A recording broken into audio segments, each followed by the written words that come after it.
혹시 이 다이어트가 인류 최초 언제부터 시작이 됐는지 알고 계십니까? 글쎄요, 일단 이게 다이어트라는 게 많이 먹어서 찐 살을 빼는 거잖아요. 그렇게 먹고 살기 어려웠던 옛날에는 이렇게 다이어트라는 개념이 없지 않았을까요? 그렇죠. 그러니까 다이어트라는 게 지금 우리 현대인들은 살을 뺀다라는 개념으로 이해하지만 다이어트의 어원을 보면 그게 이제 그리스어로 디아이타, 디아이타. 건강을 지키기 위한 생활 방식 이런 의미거든요. 디아이타. 그러니까 사실은 다이어트라는 표현은 고대 그리스부터 시작된 거는 맞아요. 그렇지만 그때의 개념과 지금 현대인들이 생각하는 개념은 조금 차이가 있는 거죠. 네, 역시 다이어트 박사님이십니다. 맞습니다. 인류가 다이어트를 시작한 건 생각보다 훨씬 오래전인 고대 그리스 시대부터인데요. 당시의 다이어트는 방금 말씀하셨다시피 지금의 다이어트와는 조금 다른 개념이었습니다. 마르고 날씬함을 추구하기보다는 건강하고 아름다운 신체를 만드는 데 관심이 많았다고 해요. 특히나 현대처럼 여성들이 아닌 남성들 사이에서 유행을 했다고 합니다. 이게 남성들의 아름다운 그 신체라고 생각을 하니까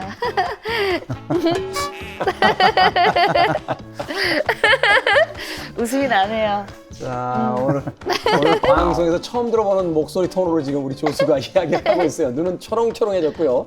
자, 고대 그리스인들은 인간의 균형 잡힌 육체만큼 아름다운 게 없다고 생각을 했답니다. 건전한 육체에 건전한 정신이 깃든다고 믿었죠. 특히 남성의 경우에는 근육질의 몸매를 선호했는데요. 그 시대 남성들이 추구하던 아름다움은 그리스 조각상을 보면 확실히 알 수 있습니다. 그러니까요. 그러니까 실제로 우리 그리스 조각상들을 보면은 하나같이 근육질의 몸일 뿐만이 아니라 균형도 굉장히 잘 잡혀 있고 뭔가 이렇게 역동성까지 느껴지거든요. 그러니까 그런 몸을 만드는 게 분명히 쉽진 않았을 텐데 말이죠. 그렇죠. 웬만한 시간과 노력을 투자한다고 되는 일이 아니죠. 그런데 그리스인들은 이 몸매 만들기에 정말로 진심이었던 것 같습니다. 틈날 때마다 체육관에 가서 운동을 했답니다. 체육관이요? 그 시절에도 체육관이 있었나요? 당시 청년들이 찾아와서 열심히 체력을 단련했던 곳이 바로 김나시온, 지금의 헬스클럽 같은 곳입니다. 지금의 헬스클럽을 짐이라고 부르죠. 바로 그 단어의 어원이 김나시온에 있다고 합니다. 여러분들이 아주 잘 아는 철학자들 있죠? 이 철학자들이 바로 이곳의 단골 손님이었다고 하는데 누구였을까요? 철학자요? 철학자라고 하면 테스 형, 세상이 왜 이래? 소크라테스 형, 테스 형 아닌가요? 소크라테스요? 틀렸나요? 정답입니다. 감사합니다, 나훈아 선생님. 제가 테스 형을, 소크라테스 형을 맞췄습니다.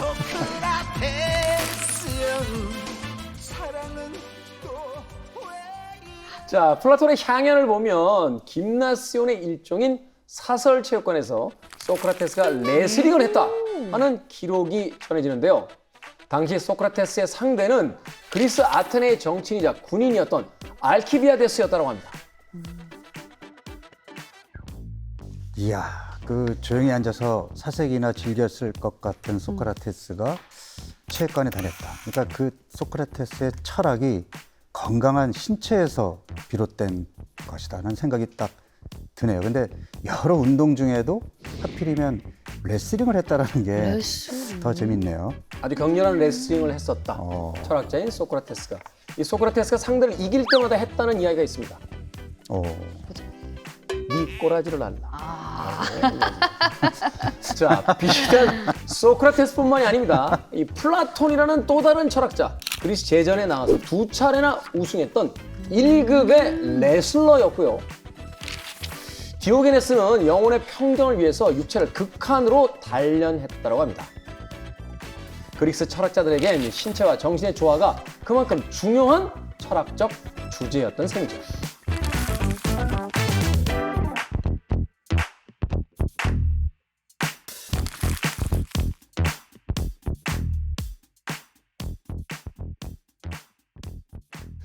그런데 이 운동을 강조한 건 철학자들뿐만이 아니었습니다. 옆에 닥터 P가 나와 있으니까 제가 질문 한번 드려보죠.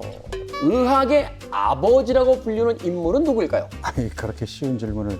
히포크라테스. 히포크라테스. 저도 들어봤어요.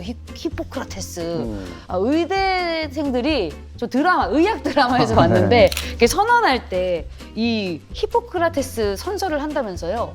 네, 그래서 이제 본과 4학년 졸업하면서 히포크라테스 선서를 하는데 워낙 까마득한 옛날 얘기라 지금 기억이 가물가물. 한번 해주시면 안 돼요? 다- 선서하고. 선서까지만 기억납니다. 근데 히포크라테스가 했던 그 유명한 말이 있잖아요. 인생은 짧고 예술은 길다. 근데 거기서의 이제 예술이 아트인데 그 당시에는 이 아트가 의술을 포함하는. 그러니까 의술이라는 것은 우리 사람의 명보다 훨씬 더 길게 간다라는 의미에서 그런 표현을 했다고 합니다. 네. 히포크라테스 역시 의학의 아버지답게 그 옛날부터 운동의 중요성을 얘기했는데요. 건강을 위해서 강도 높은 운동을 해라. 그리고 운동 후 숨이 찬 상태에서 음식을 먹어라. 이야. 이렇게 이야기를 했다고 합니다. 숨이 차면은 음식이 안 들어가지 않나요? 그러니까요. 닥터피 어떻습니까? 이 히포크라테스의 이야기에 동의하십니까? 글쎄 의학의 아버님께서 그렇게 말씀하셨으니까 제가 반박을 하기가 조금 애매하긴 한데 저 같으면 그렇게 안 했을 것 같아요. 왜냐하면 운동을 할 때는 교감신경이 항진된 상태잖아요. 근데 우리가 식사를 하고 음식을 소화시키는 과정은 부교감신경의 역할이거든요. 이 교감신경과 부교감신경의 밸런스가 중요한데 그러면 일단 운동을 했으면 교감신경이 조금 가라앉을 때까지 기다렸다가 이제 부교감신경이 항진되는 그런 타이밍에 식사를 해야 소화도 잘 될 것 같거든요. 그래서 의학의 아버님이시지만 저는 그렇게 안 하겠습니다. 네. 의학의 아버지가 한 이야기를 의학의 379대 종소는 아니다라고 지금 반박해 주셨습니다. 자, 이야기 어려운 이야기는 또 있습니다. 히포크라테스는 과식 후에 구토, 목욕, 오일 마사지를 추천했다고 합니다. 아니 목욕이나 오일 마사지는 그렇다 치고 구토요? 이건 좀 아니지 않습니까?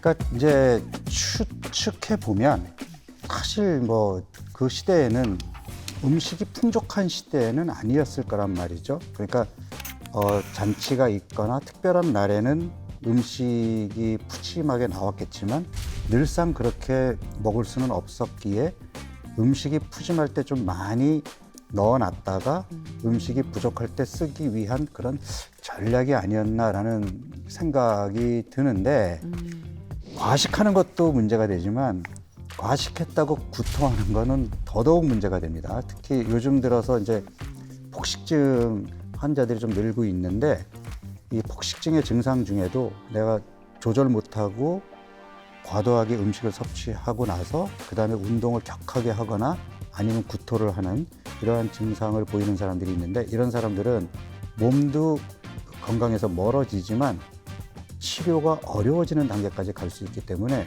절대로 과식하고 구토를 하는 것을 습관을 들이면 안 됩니다. 네.